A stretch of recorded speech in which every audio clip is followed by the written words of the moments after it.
नमस्कार. दीपक रेगे कथाकथन चॅनलवर तुम्हा सगळ्यांचं मनापासून स्वागत.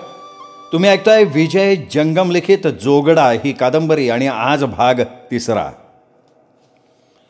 भाऊ निकम ही गणेशवाडीतली एक सधन व्यक्ती होती.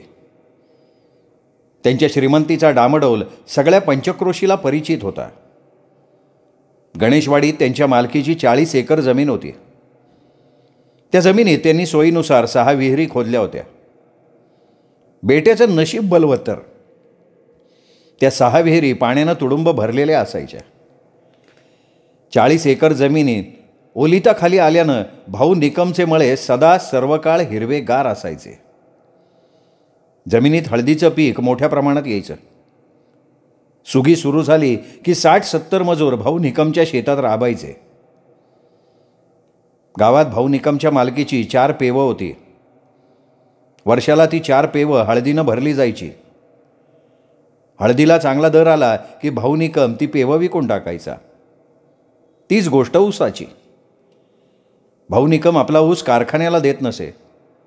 तो गुऱ्हाळ सुरू करायचा. 1 महिनाभर त्याचं गुऱ्हाळ चालायचं. गावातल्या लोकांची चंगळ असायची. गुऱ्हाळाच्या शेवटच्या दिवशी तो सगळ्या गावाला आमंत्रण द्यायचा. सगळा गाव रस पिऊन गुळ खाऊन तृप्त व्हायचा. गुळाच्या रव्याने घरातलं एक दालन भरलं जायचं. याशिवाय ज्वारी, शेंग, मिरची खंडीनं पिकली जायची. भाऊ निकमाच्या गोठ्यात 15-16 म्हशी, 10-12 गायी आणि 20 खिलारी बैल असायचे. नोकर चाकराची वर्दळ मोठ्या प्रमाणात असायची.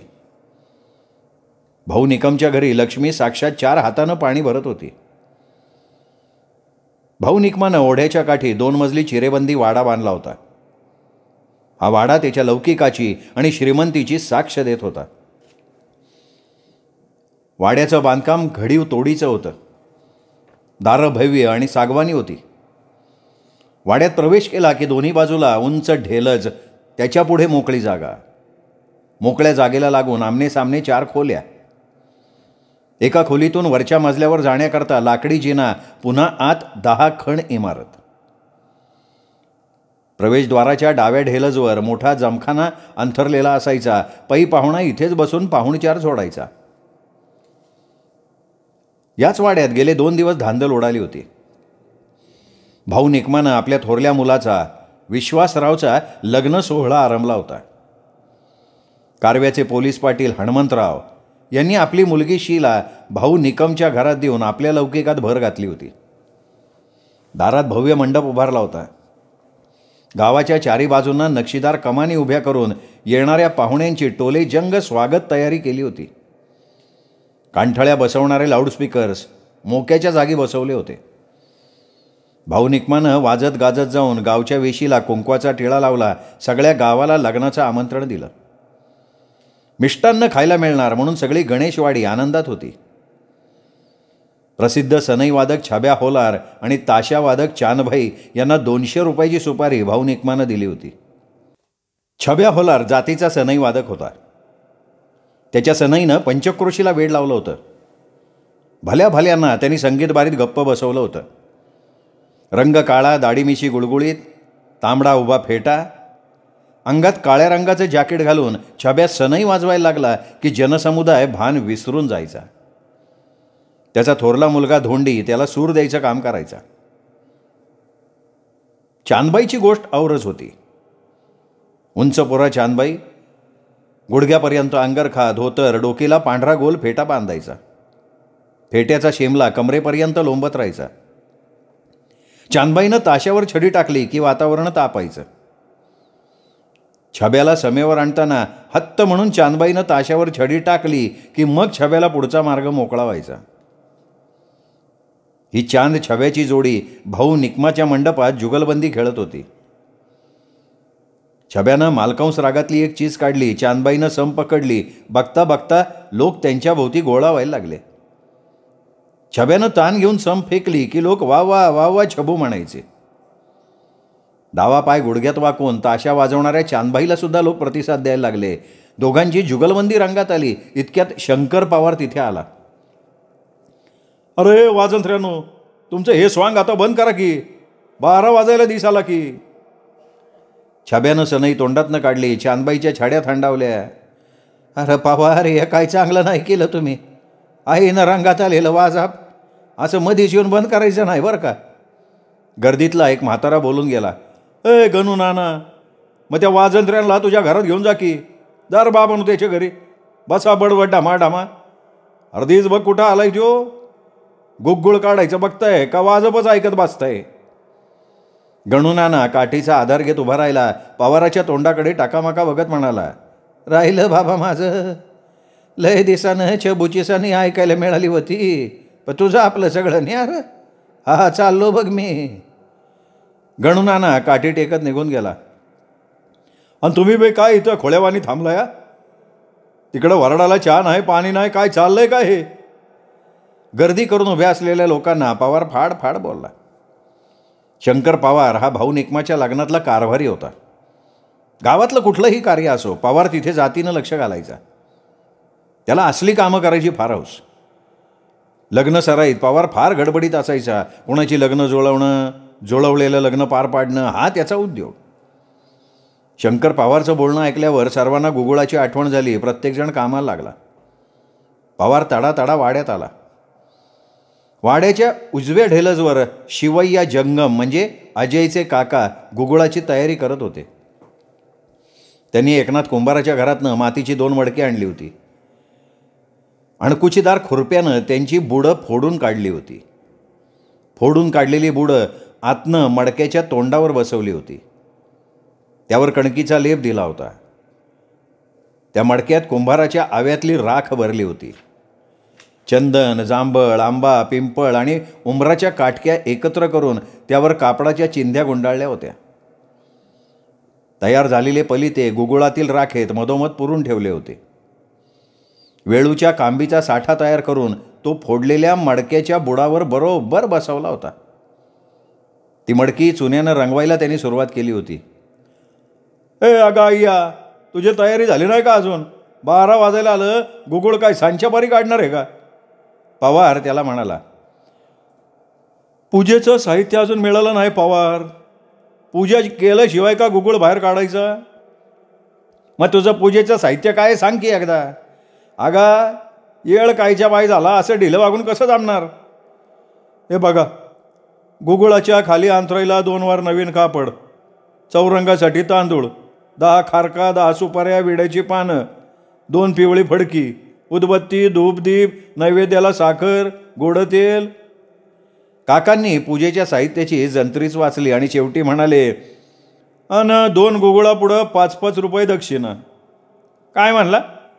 5-5 रुपये दक्षिणा? आता एवढं मोठं लग्न आहे, 10 रुपये दक्षिणा काय जास्त नाही पवार. अगा काय तुझा डोकं बिका फिरलाय काय? 5 आणि 5 10 रुपये दक्षिणा आणि ती गुगुळ काढायला? काय आम्ही पोरीवाळीची लग्न करायची का नाही करायची? हे बघा पवार, हा धार्मिक विधी आहे, तो यथासांग पार पाडायला पाहिजे का नको? अरे ईदी असला म्हणून काय झालं? ईदी करायला पैसा घेतलाच पाहिजे असं काय तुझ्या शास्त्रात लिहून ठेवलं आहे का? पवार कोड्यात बोलला. अहो पवार, मी कुठं तुमच्या दारात रोज रोज पैसे मागायला येतोय? अशा कार्यात जन्माला 4 पैसे दान केले तर हे बघे आईया, हे असला काय घोळ घालू नको तू. खर्चानं आम्हाला हागवण लागायची वेळ आली इथं. खर्चाचं हे झंझाट मालकाच्या मागं नको लावू. अहो पण पवार, मी जास्त नाही मागत. तुमचे लेखा जातच लोचाट. किती सांगितलं तरी समजून घेतच नाही राव तुम्ही. अक्कासाहेब, ओ अक्कासाहेब, जरा बाहेर या. पवारनं आत डोकवून भाऊ निकमच्या बायकोला हाक मारली. काय म्हणताय जी रावसाहेब? गळा भरून सोन्याचं दागिनं, कपाळावर आडवा भरलेला कुंकवाचा मळवट, 9वारी भरजरी लुगडं, चापून चोपून 2 टांगे कासोटा घातलेला, नाकात मोत्याची नथ घातलेली. अक्कासाहेब आपला गोल गरगरीत बोजड देह व्यवस्थित सांभाळत बाहेर आला. आता या स्वामीला पूजेचं सामान द्यायचं नाही का? गुगुळ कावा निघायचा? पवारनं आपला अधिकार स्पष्ट केला. त्याचं काय तोंड फुटलं होतं साहित्य मागायला? आल्यापासनं कळकाच्या कांबीत असत बसलाय त्यो. हे बघा अक्कासाहेब, कार्य आपल्या घरचं आहे. काय हवं काय नको तुम्ही बघायला पाहिजे. अहो रावसाहेब, पण मला बापडीला त्यातलं काय कळतंय? ह्यानी नको का बैजवर सांगायला? आता असू द्या, सामान घेऊन या जावा. पवारनं अक्कासाहेबांची समजूत घालता घालता सामानाचा पाडा वाचून टाकला. अक्कासाहेब लगा आत गेल्या. पूजेचं सगळं साहित्य आणून शिवय्याच्या समोर ठेवलं. बघ बाबा, आणखीन तुझं काय राहिलं का? पवारनं साहित्यावरनं नजर फिरवली. अक्का साहेब, तुम्हासनी ना काय बी समजत नाही. आता आणि काय चुकलं माझं? आता हे एवढं भारी कापड कशाला आणलं? गुगुळाच्या खाली तर घालायचे. शास्त्र मार्गाला लागलं म्हणजे झालं. चला उचला ते कापड, दुसरं घेऊन या लवकर. अक्कासाहेबांनी हलक्या दर्जाचं आणलेलं कापड शिवाई यांना जमिनीवर अंथरलं. त्यावर तांदळानं चौरंग मांडला. किडक्या भरड्या सुपाऱ्या, त्याच प्रतीच्या खारका त्याच्यावर ठेवल्या. चौरंगावर दोन्ही गुगुळ ठेवले. त्यांच्यासमोर विड्याची पानं मांडली. एका कोपऱ्यात तांदूळाचा ढीक करून त्यावर सुपारीचा गणपती बसवला. गुगुळातले पलिते गोड्या तेलाने भिजवले. खाऊची पानं दोऱ्यात बांधून कंकणं तयार केली. गुगुळाच्या समोर 2 पाट मांडले. वेळूच्या कांब्यांनी तयार केलेल्या साठ्यातील उभ्या कांबींना रंगीत कागदाच्या फरारा चिकटवल्या.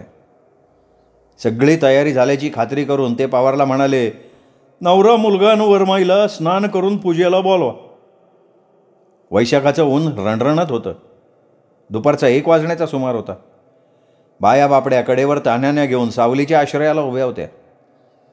नुकत्याच लग्न झालेल्या नवऱ्या मुली ठेवणीतला शालू नेसून इकडून तिकडे मिरवत होत्या. त्यांच्या नवीन शालूचा वास तशा तप्त वातावरणात सुद्धा नाकाला गोड गुदगुल्या करत होता. उन्हाळ पोरांच्या खोड्यांना चांगला वाव मिळाला होता. सनई ताशाच्या आवाजानं कान चोंदून निघत होते. जोडीला लाऊडस्पीकरवर मोठमोठ्यानं गाणी वाजवली जात होती. सगळ्यांची एकच धांदल उडाली होती. शंकर पवार निकमाजवळ आला. तात्या, जरा इकडे या. भाऊ निकम कावराबावरा झाला. काय रे, काय झालं? तो जंगम गुगुळ काढत नाही म्हणतो. काय जे अंगड झाले तुम्हीच बघा. पवारांनी हात झटकून टाकले. गुगुळ काढत नाही म्हणतो? अरे पण का? असं एकाएकी काय झालं त्याला? अहो, त्याला माप समजावला मी, पण ऐकतच नाही तो. चल बघू काय म्हणतोय तो. भाऊ निकमानं उपरण्याचा शेला खांद्यावर फेकला. भाऊ निकम दिसायला साधा पण व्यवहारदक्ष माणूस होता. अंगात पांढरा मांजरपाट सदरा, जाडं भरडं धोतर, डोकीला पांढरा गोल फेटा, कानात भिगबाळी. त्याच्या उंच्यापुऱ्या व्यक्तिमत्वाला हा वेश शोभून दिसायचा. गावात चांगलाच बोज असल्यानं भाऊकीत त्याच्या शब्दाला मान होता. दरवाज्यात भाऊ निकमाचे जोडे करकर वाजले तसा गोंधळ एकदम शांत झाला. काय रे बाबा, कसला गोळ झालाय? शिवय्या जंगम कोपऱ्यात चावड्यावर बसून होता. चेहऱ्यावर त्रासिक भाव स्पष्ट दिसत होता. भाऊ निकमला बघून गुडघ्यावर ठेवलेल्या त्याच्या हाताची फक्त हालचाल झाली. अरे बोल की बाबा, कशात पिसकटलं तुझं? गुगुळ काढणार आहे का नाही? मी कुठं नाही म्हणतोय. शिवय्याचं उत्तर. अरे मग असा का घुमेवानी कोपऱ्यात अडून बसला? निकमचा आवाज चढला. मी सांगतो तात्या, याला अव्वाच्या सव्वा दक्षिणा पाहिजे. पवार मध्येच बोलला. अड तुझ्या मारी, दक्षिणेपायी माझा गुगुळ अडवून ठेवतोय. ए पवार, याला 10 आणे दक्षिणा देऊन टाका. झालं समाधान, लागचल तुझ्या कामाला. धनी गुंता समजून घ्या यो. याला पाहिजे 10 रुपये दक्षिणा आणि तुम्ही सांगताय 10 आणे द्या. तो फरक कसा तोडायचा ते सांगा. अय्या, हे सांगतोय ते खरं आहे का? भाऊ निकमाची पुन्हा दाटावणी. शिवय्या जंगम कोपऱ्यात तसंच बसून होता.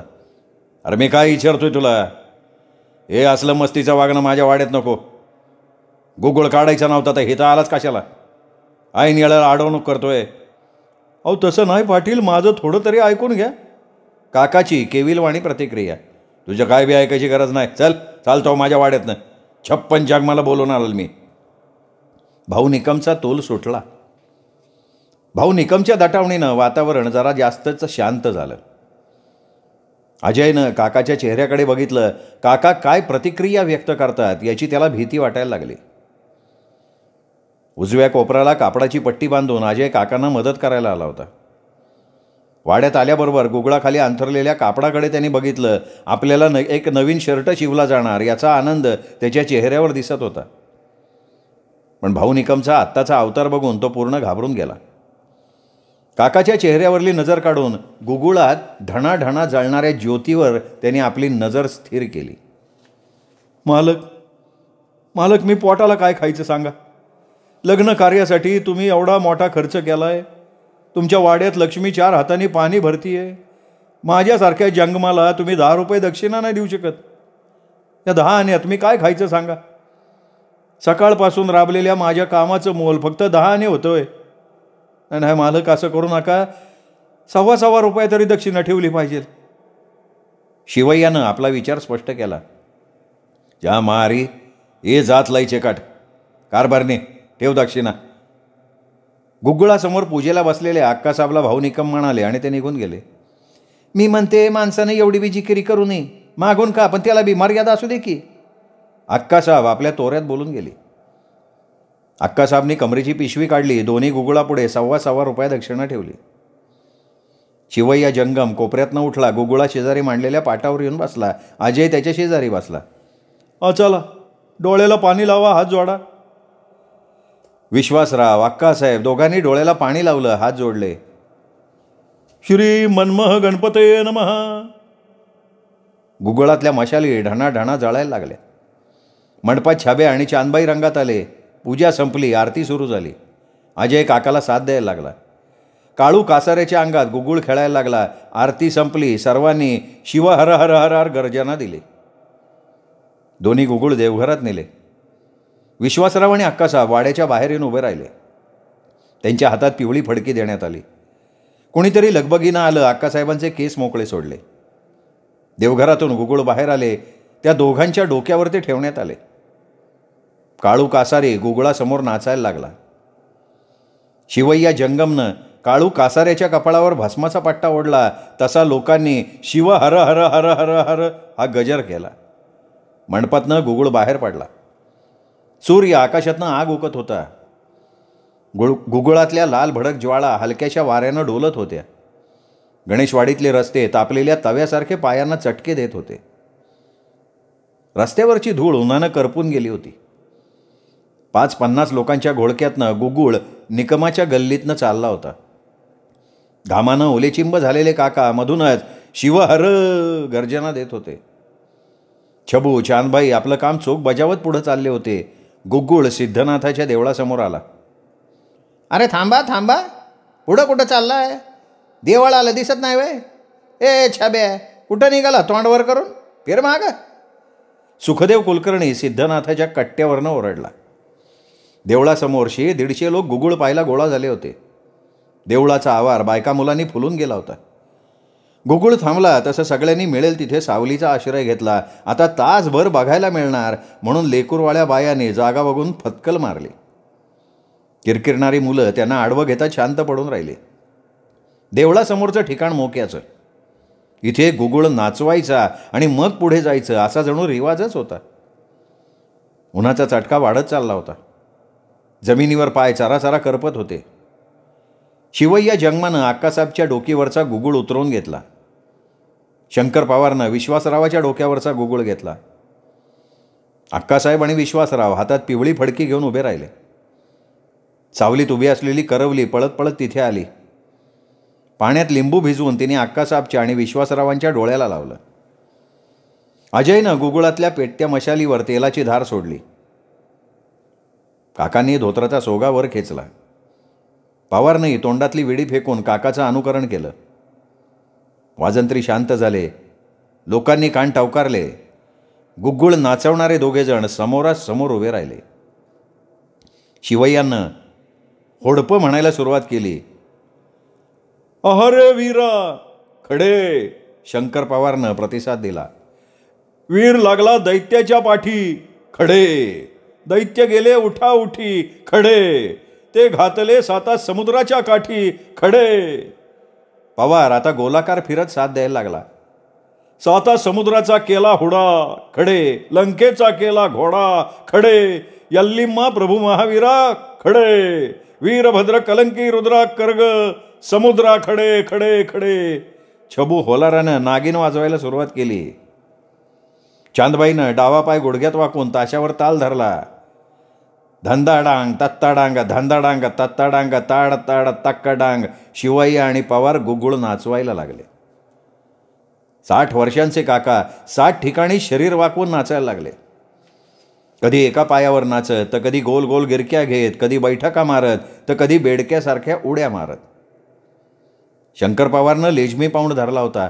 तो काकाच्या समोर यायचा, तिथेच गिरकी घ्यायचा, मागे फिरायचा. नाच रंगात यायला लागला. चांदबाईनं ताशावरची लय वाढवली तसा गुग्गुळ जोरात नाचायला लागला. शाबास पवार, जाऊ दे झाडून. भले भले भले स्वामी, वार्य वाद्यरवा. गर्दीतनं लोकांचे आवाज यायला लागले. शिट्ट्या, टाळ्या, आरोळ्यांनी वातावरण जास्तच तापायला लागलं. लोक डोळ्यात प्राण आणून गुग्गुळ बघायला लागले. शिवय्याचा अंगरखा घामानं ओलाचिंब झाला होता. गालावर दाढीच्या पांढऱ्या खुंटातनं घामाच्या धारा व्हायला लागल्या होत्या. गुगळातल्या ज्वाळांसमोर त्याचा चेहरा जास्त भेसूर दिसायला लागला.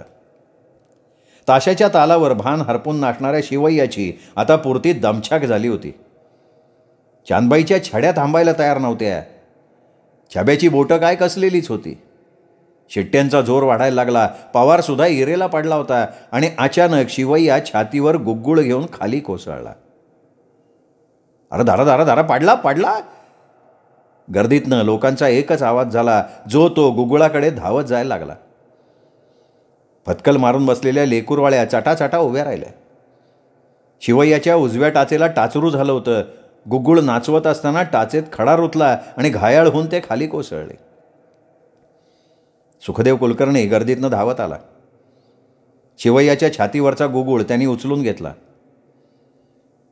शिवय्या डोळे मिटून निपचिप पडून राहिले होते. त्यांची छाती, पोट लोहाराच्या भात्यासारखं हालत होतं. घामानं भिजलेल्या अंगरख्याला धुळीत चिकटलेली होती. डोकीचा रुमाल निघून पडला होता. पाडायला काय झालं रे थेरडे? सगळ्या गावाचं पीठ मागून खातो, अजीर्ण झालं का एवढेत? उठून उभ्या राहिलेल्या शिवय्याला सुखदेव कुलकर्ण्यानं एक ठोसा मारला. त्या ठोस्याशर्षी शिवय्या पुन्हा जमिनीवर कोसळले. गुग्गुळ खाली पाडला. हा अपशकून कशाचा? हाना हाना साल्याला. 5-10 लोक शिवय्याच्या दिशेनं धावले. ते त्यांना मारहाण करणार. तोच अंगात गुग्गुळ खेळत असलेला काळू कासारी मोठ्यानं ओरडला, थांबा ए थांबा थांबा, त्याला मारायचं नाही, मारू नका त्याला, त्याचा काय बी दोष नाही. तुम्ही गुग्गुळ काढलासा, पण वरमाई पाणी न्हाली नाही. गुग्गुळ बघायला आलेले लोक घाबरून गेले. सगळ्यांच्या नजरा वरमाईच्या आक्कासाहेबच्या दिशेनं वळल्या. त्या हात जोडून डोळे मिटून उभ्या होत्या. गर्दीतनं भाऊ निकम वेगात पुढे आला. घुमणाऱ्या काळू कासारेच्या समोर हात जोडून उभा राहिला. देवा देवा, चूक झाली असेल तर क्षमा मागतो, मला माफ कर, पुण्यांदा अशी चूक नाही व्हायची. जा, तुला माफ केलं, जा शिव, हर हर हर हर हर. गर्दीत उभा राहून अजय ते दृश्य बघत होता. तो तीरासारखा झेपावत पुढे आला. त्यानं सुखदेव कुलकर्णीच्या हातातनं गुग्गुळ हिसकावून घेतला. गुग्गुळातल्या ज्वाळा त्याच्या चेहऱ्यावर झेपावत होत्या. त्याचं अंग रागानं थरथर कापत होतं. अपमानाची आग त्याचा उभा देह पेटवत होती. त्याच्या मुद्रेवर अपमान, तिरस्कार, सूड यांच्या छटा स्पष्ट दिसत होत्या. जणू वीरभद्राचा अवतारच वाटावा. या आवेशात तो हातात गुग्गुळ घेऊन फिरायला लागला. दूर चिंचेच्या झाडाखाली बसलेले त्याचे काका टक लावून त्याच्याकडे बघत होते. पुन्हा जनसमुदाय शांत झाला, वादळ होऊन गेलेल्या वातावरणासारखा. बायका कौतुकानं अजयकडे बघायला लागल्या. पवाराच्या हातातला गुग्गुळ सुखदेव कुलकर्णीनं घेतला. आता अजयनं होडपं म्हणायला सुरुवात केली, पंचधातूची घालू न कास खडे, मग पवनाची घ्यावी उडी खडे, पंचवीर हुकारुनी खडे, सद्गुरीपाशी जाऊनी खडे, कंकणे बांधावी हाताशी खडे, निरोप द्या महाराज खेळायाशी खडे. पुन्हा छाब्यानं नागिन वाजवायला सुरुवात केली. चांदबाई लगेच रंगात आला. पुन्हा शिट्ट्या टाळ्या सुरू झाल्या. अजयनं ताशाच्या तालावर पाऊल धरलं. सुखदेवसुद्धा पट्टीचा नाचणारा होता. अजयनं अंगाभोवती एक गिरकी घेतली आणि तो बैठा प्रकार खेळायला लागला. चिंचेच्या झाडाखाली बसलेले त्याचे काका टाच कुरवाळत गालातल्या गालात हसायला लागले. अजयच्या अंगाअंगातनं वीज खेळत होती. त्याचं चापल्य लोकांचे डोळे दिपवून सोडत होतं. त्याच्या नाचण्यातनं अपमानाची आग बाहेर पडत होती. त्या आगीत सुडाच्या अव्यक्त ठिणग्या ताड ताड फुटत होत्या.